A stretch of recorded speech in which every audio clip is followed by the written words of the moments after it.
Hey gang, Matt the Helpful Home Inspector. We're coming at you from a home over in Watertown, Wisconsin today.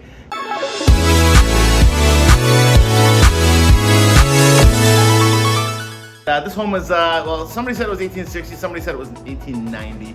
Either way, 1860, 1890, pre-1900s homes. So sometimes with older homes, there can be a number of issues that you wouldn't have in newer construction, like dry rot and knob and tube wiring and some other things. And ultimately, as a home inspector, we look for these things to make sure that our home buyers are aware of the condition of the home, what they're looking at potentially having to repair. So getting a home inspection is really important. So as we come across these things, we want to make sure to draw them to your attention. Now, one of the things that we have in this house here is some structural rot. So rot can be caused by a number of different things. In this case, we're looking at probably age as well as insects.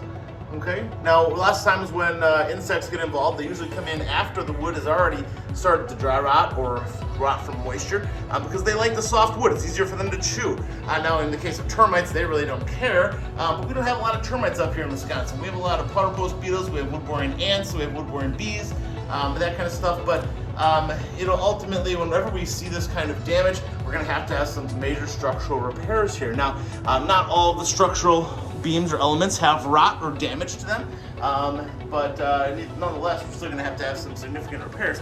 Now, in this case, this 6x6 beam, is rotted almost halfway through or more, and that's just what I can see, So definitely going to need to have some corrections here.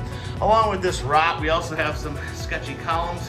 So this is a 2x6 put across with a tree that they trimmed the lens off of. This thing is rotting a lot down around the base.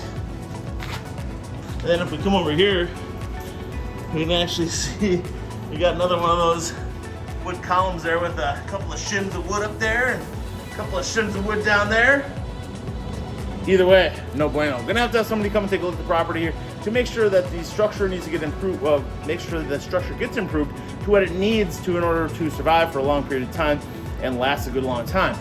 Structural repairs here, not terribly significant, but we're talking about at least 3 or 4 significant areas that need to be corrected. All right. Thanks again for tuning in, you guys. Remember, the better you take care of your house, the better it's going to take care of you. We'll see you on the next one.